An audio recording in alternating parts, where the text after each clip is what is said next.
Our gospel reading for this morning comes from Mark's Gospel, chapter 10. You will see up there verses 46 through 52. I'd like to read a couple of the verses before that. And so be patient with me. Those verses 35 through 40 are not to be shown. But I think you'll understand why I want to include these when we read this next text.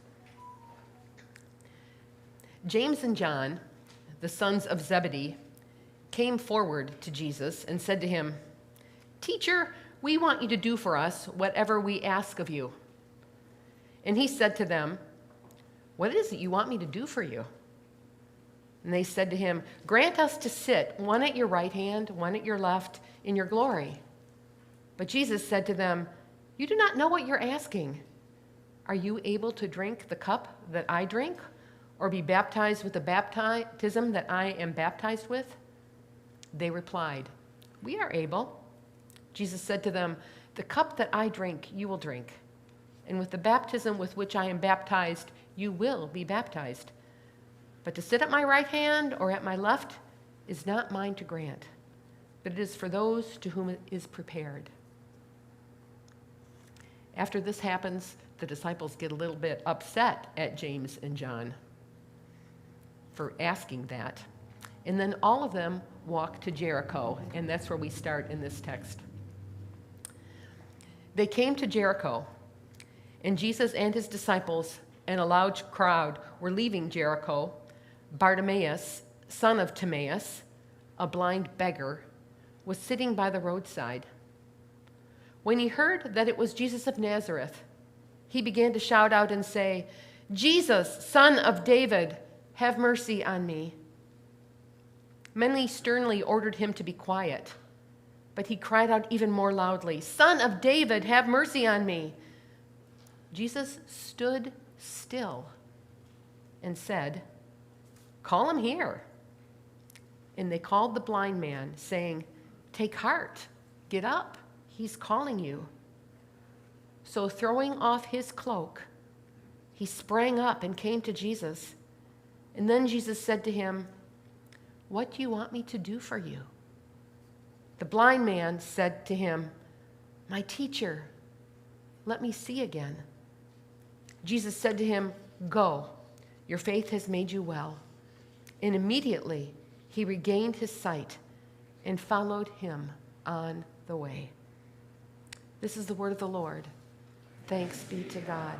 Will you pray with me, friends?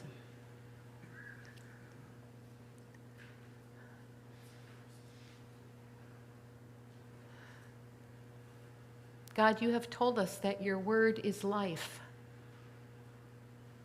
And we ask that your word sows seeds of life in us today. Help us be open to your word for us.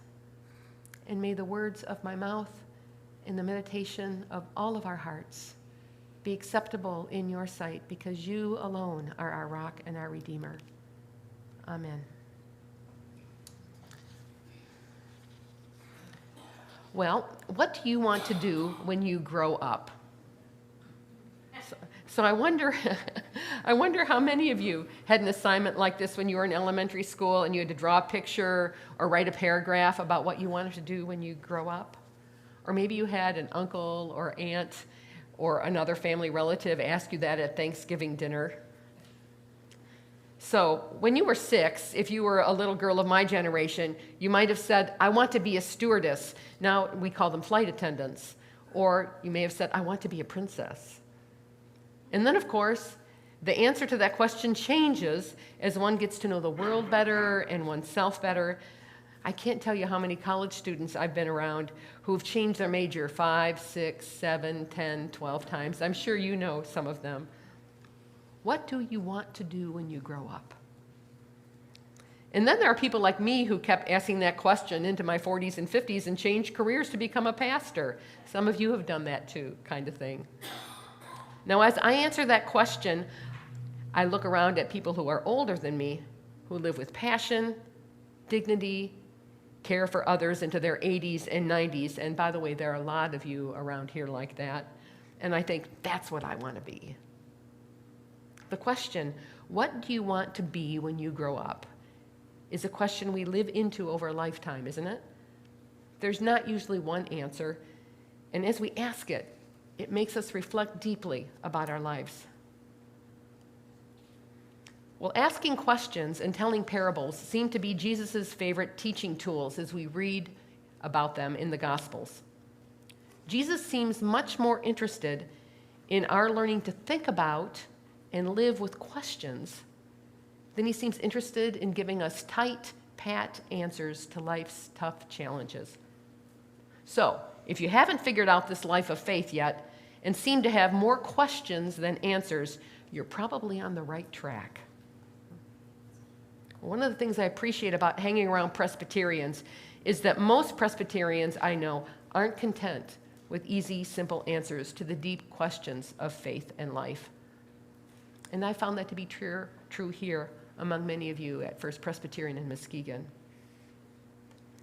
You probably know that our 4 Gospels record more questions Jesus asked than answers Jesus gave.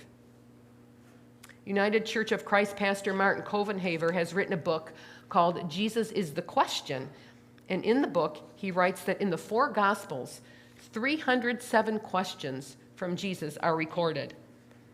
And in the Gospels, Jesus is asked 187 questions, but he only answers 3 of them. And often, when Jesus is asked a question, he answers it with another question. It can be kind of frustrating, honestly. So yes, we can bring all of our questions to Jesus. But Jesus also has questions for us, at least 307 of them. And Jesus invites us to live the questions. And most of the questions we get from Jesus aren't easy to answer. They require us to think deeply about our lives, who we are, who God is. Living the questions requires deep faith and trust, and we're often required to head into the unknown. The questions Jesus asks require us sometimes to get in the weeds and muck and go deep, which is not always easy in a world that likes quick fixes and wants answers to complex problems yesterday. So in a time in our world when COVID is controlling us less, in this time at First Presbyterian in Muskegon, when we wonder who the next pastor will be and how we are invited to live into our mission in a new day, in times in our lives when there seems to be more chaos with wars, political divisions, meanness in public discourse, and more, we have a lot of questions about what to do next and how to move forward faithfully. And there aren't easy answers. We need to learn how to do what poet Renee Wilke calls live the questions. So we're going to be spending time during this Easter season looking at some of the questions Jesus asked of his disciples and of us, with the hope that God can teach us more how to prayerfully live questions in our lives. And in that way, we can deepen our walk with God and with ourselves in the world. So the question for today that we heard from Mark's gospel twice is this one. Jesus asks, "What do you want me to do for you?"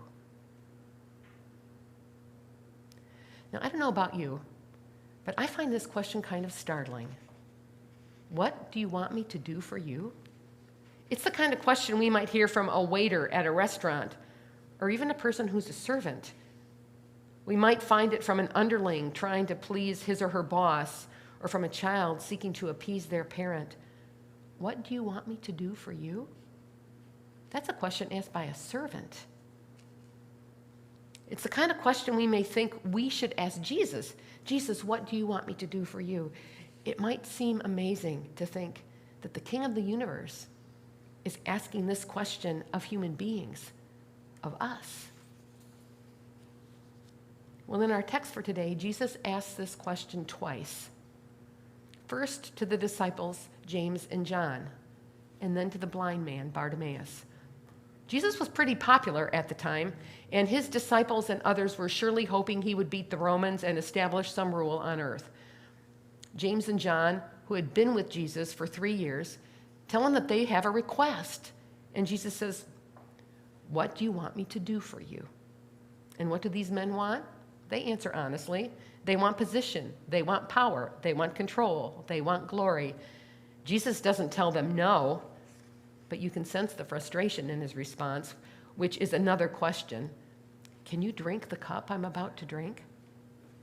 The other disciples are livid with James and John's answer to the question. And immediately after this story, we have the story of Bartimaeus. His answer to the same question is quite different. Let's look at this part of the text a little more closely. Jesus and his disciples arrive at Jericho, and Mark tells us that there is a gigantic crowd. Think Muskegon Art Fair sized crowd, or even Riverbank Run crowds in Grand Rapids. There was a huge, huge crowd following Jesus. And as I said, Jesus was getting popular, and everywhere he went, large crowds gathered. People who were curious about him, people maybe who longed to hear the celebrity preacher, people of means who maybe thought this was the way to show their religiosity and prominence. Who knows why they followed? And while there's this fantastic thing going on in Jericho, one of the street people makes a scene, a big scene. One of the things that strikes us as we hear this story is that this one who makes the big scene has a name. The beggar's name is Bartimaeus. And to give one of these marginalized people a name is unusual in Mark's gospel. If you take some time to look through Mark's gospel, the first 10 chapters, you'll note that when people are healed, they are identified by gender and maybe their illness or where they're from, but never their name, like the Syrophoenician woman or the deaf man or the Gerasene demoniac or the paralytic or the leper or the boy with the unclean spirit. But here, we're given the man's name, Bartimaeus, which literally means son of Timaeus. Actually, we're giving it twice. Now, Mark, who is very sparse and careful with words, must want us to take note of this man's name, giving it to us twice. When we see something like this in the Bible, when a name is used in a book where names are not usually used, it's important to ask why. Why did Mark use Bartimaeus' name? We don't know for sure, but maybe it's because Mark wants us to know that this person is not just a category, a homeless man with a sign, a mentally ill Vietnam vet, an ex-convict, a depressed youth. No, this person has a name and is a person. And this Bartimaeus, this named one, shouts to Jesus, "Son of David, have mercy on me." And here we see another thing that we haven't seen in Mark's gospel yet. We have someone, a marginalized blind man, call Jesus the Messiah. That's what Son of David means. Jesus had been called Son of Man, he'd been called Rabbi, but here, the blind one is not blind to who Jesus really is. "Son of David, have mercy on me." These words, Son of David, tell us that Bartimaeus sees Jesus as the Messiah. And then he asks for mercy. Good Jews would only ask for mercy from God. James and John, who have been with Jesus for 3 years, didn't get who Jesus was. But this blind beggar, Bartimaeus is blind, but he sees. And this is where the people seek to shush him. I mean, imagine a prominent person coming into town and one of our homeless people starts shouting out for help. The police and others, even like me, we might try to shush them too. When people on the margins cry out, mostly we who have some kind of privilege or power in the world get uncomfortable and we try to shush them. And that's what happens here. Even the disciples who see Jesus hanging out with the lowliest of the low in that day try to shush Bartimaeus. But Bartimaeus will not be shushed. He shouts even louder, "Son of David, have mercy on me." And Jesus calls over to him. And the text tells us that Jesus then stands still. He stops. He's surrounded by crowds of people, but he chooses to stop and really see this blind man. I mean, imagine a famous preacher or governmental leader coming to town, and a man on, let's say, Hackley shouts out, and the famous preacher stops, looks at the man with a sign, sees him, says, "Come on over here," Jesus says to Bartimaeus. And when Jesus calls to him, you can almost feel the mood of the crowd change toward Bartimaeus. "Okay, we will stop shushing you now. Take heart. He wants to talk to you." And before Bartimaeus can even get there, he throws off his beggar's cloak, a sign that something new has already been growing in him. He will no longer wear the cloak of his old life, but is ready to receive something new from Jesus. Thinking about that makes me wonder what cloaks from our lives we might be asked to put aside today. But that's probably another sermon. Then we get to the question from Jesus. What do you want me to do for you? Now, in Social Work 101, we learn that one should never assume that they know what a person wants or needs. One should always ask. But this seems like a no-brainer, doesn't it? He's blind. He's crying for mercy. You'd think Jesus might just try to get this distraction short and sweet, just reach out, touch the man, heal him, get on with the important people in the big crowd. But no. Jesus stops and looks at Bartimaeus and lets him answer the question for himself. What do you want me to do for you? Jesus takes his time. Jesus respects him enough to not assume he knows what this marginalized man wants. Now, Bartimaeus could have asked for some coins or for help in the situation. That would have been his choice. Nothing wrong with that. But he gets to the core of the matter. Bartimaeus asked to see again, the text says, which makes us wonder if he'd been able to see before, but something happened to him. And then Jesus heals him. And the text tells us that Bartimaeus follows Jesus after that, follows him with the others to Jerusalem, where Jesus will be killed. Now, Mark doesn't tell us this here, but we can assume that people didn't see Bartimaeus the same way after that. He became part of the community that was following Jesus, no longer on the margins. Have you ever heard of the word communitas? Communitas is a Latin noun that refers to a community where people are made equals.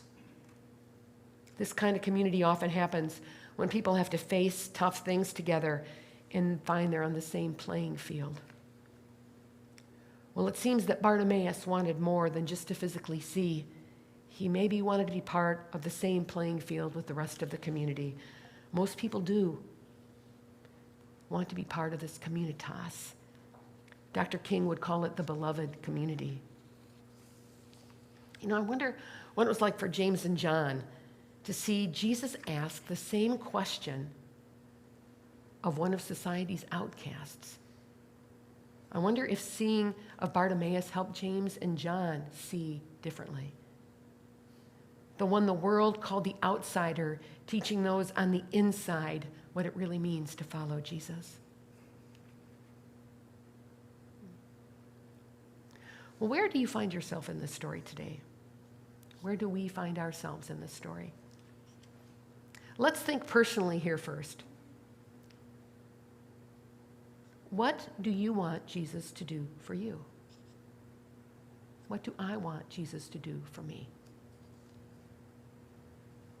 Now, on one level, the question may be easy to answer. We want to be safe. We want to have our needs met. We want those we love to be okay. We want to be healthy. We want the church to thrive. What do I want Jesus to do for me? I want him to assure that all is going to be okay. And like James and John, we might have other longings too, longings for power or position or achievement, longing to have a place in the world, to have people see our gifts and talents, to see us. And there's nothing wrong with that, unless that becomes so much a focus of us that we lose our way. We all have some of those kind of motivations and longings. This week in the Dwelling in the Word group, Clark mentioned that this question really gets to the core of life. And if we have the courage to live even more deeply into this question, to live maybe into the margins of our hearts, to live into those places that we don't always like to go, places where maybe shame and suffering reside, places at the core of who we are, we may find some deeper longings. We may find some truer parts of ourselves baking in there. We may recognize, too, that we have some cloaks we wish to throw off. Maybe not a blind beggar's cloak, but maybe the cloak of that inner critic that is always telling us we are not enough. Or the cloak that hides the pain someone inflicted upon us years ago. Or the cloak of grudges we're holding against someone who did us wrong. The cloak of self-pity that's so easy to put on. The cloak of the need for control or fear that we won't have enough and more. Places deep down where we too are crying out, Lord, have mercy on me. Where, friends, does your being cry out, Lord, have mercy on me?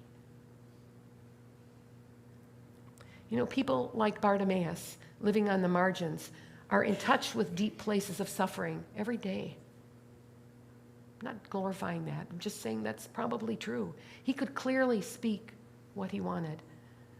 But people like many of us, people who have cushions of privilege and resources, may not find it as easy to get down to the core of who we are, or really even know what we want. What do you really want? What is baking in you? And what voices are there in your own life and in the world that are seeking to shush you? Shushing the you that is seeking to really grow. Shushing the church that may be trying to grow in new ways. Let's spend some time thinking and praying deeply about that question. What do you want Jesus to do for you, to do for us? But this is also a question we may wish to bring to the mission of our congregation. How grateful I am for the strong mission of this church. But maybe we're being invited to grow. Maybe we, like Jesus, are asked to stop and really look at people, call them by name, and even ask, what do you want me to do for you? Now, of course, we can't always give everyone we ask everything they might need. But I'm talking about a stance in our relationship with the community. If we have money and resources, we often assume we know what people need and want. And well-meaning church people are so often creating programs that we think people around us need or want. A lifetime friend of mine who you know, his name is George Barfield. He happens to be 83. He's a deacon, African-American man, and he's going to be filling the pulpit again here this summer. He often says, and this is a quote, "We sometimes say that if you give a man a fish, you feed him for a day. If you teach him for a fish, you feed him for a lifetime. But you know, I think we should ask the man if he even wants the fish."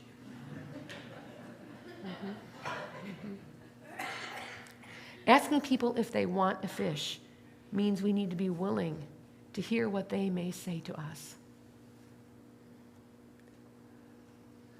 Friends, we've just spent a whole sermon thinking about one question that Jesus asked. What do you want me to do for you? And we've barely touched the surface, have we? See why these questions do to us if we give them the time to work in our souls. I invite you to spend time in prayer with this question this week. The good news is Jesus sees each of us and is asking us this question, what do you want me to do for you? I wonder how you will be led to live into that question. I wonder how we will be led to live more fully into that question. And may the Son of David have mercy upon us all. Amen.